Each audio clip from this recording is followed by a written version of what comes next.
Namaskaram peeps, this is Harish here from Melbourne Yatri or MYT. This is where my family shares about life experiences, technology and travel. If you are using a Canon M6 Mark II along with a Rode mic, you know the challenges of it as it's mounted on the traditional horseshoe mount available and the difficulty of accessing switches. So hence I went ahead and bought a small rig for myself. It's an interesting item. I ordered it on Amazon. I'm actually having affiliate links below. If you want to go ahead and support the channel, you can go ahead and click on it. Small rig with big dream. Awesome slogan, which is actually out there. I'm going to go ahead and actually open it and see what's there as part of the packaging.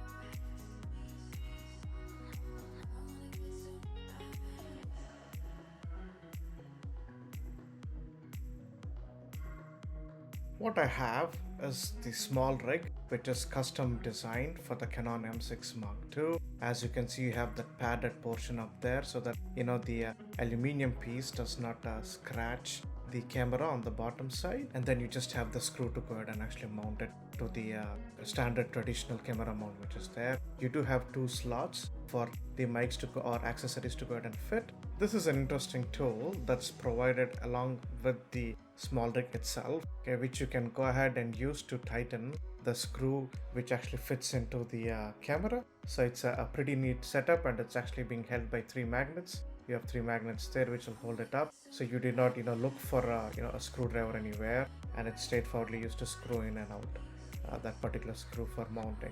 Go ahead, remove the Rode mic from the traditional horseshoe mount that is available, unplug it out, and traditionally when you do this, you're supposed to put your lens back into the proper factory position, and also have a cap on top of it so that it's actually not scratching. Just try to go ahead and position it, try to see in which way, if I mount the Rode mic, is a bit more beneficial for me, but as a form factor it fits perfectly fine. In fact, if you open up the battery cover, it still actually fits properly, so you can easily able to access your battery, remove it, recharge it, or put a new recharged battery in, and still you wouldn't actually face a challenge of trying to do that. It's better if you actually have the battery cover actually opened up and then you screw it in slowly so that it's actually held in place, so that you're not trying to damage the battery cover in case if you have the small rig fitted in a slightly a skewed position by a couple of millimeters on the other end. So just tighten it a little bit and not too much.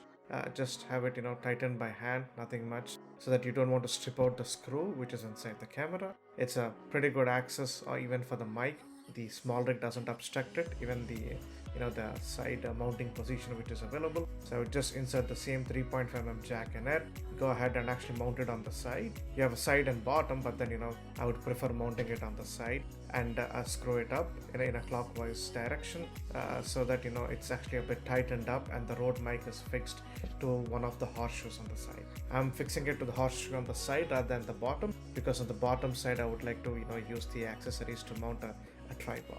So I have a tripod mount, so I would go ahead and actually mount it below. I mean, you have multiple screw holes to go ahead and do it, but I would not normally try to take the center forward one to go ahead and actually mount it. So my tripod mounting plate is as central as actually possible for the overall camera with respect to its lens. And you can see that it's a perfect fit. So you have a good space for the Rode mic on the side. You have space for going ahead and mounting different type of adapters for your tripods, and you still have another horseshoe available at the bottom if you want to go ahead and add in a flash, a lithium based flash, or if you want to mount the flash on a traditional horseshoe mount, that is still available.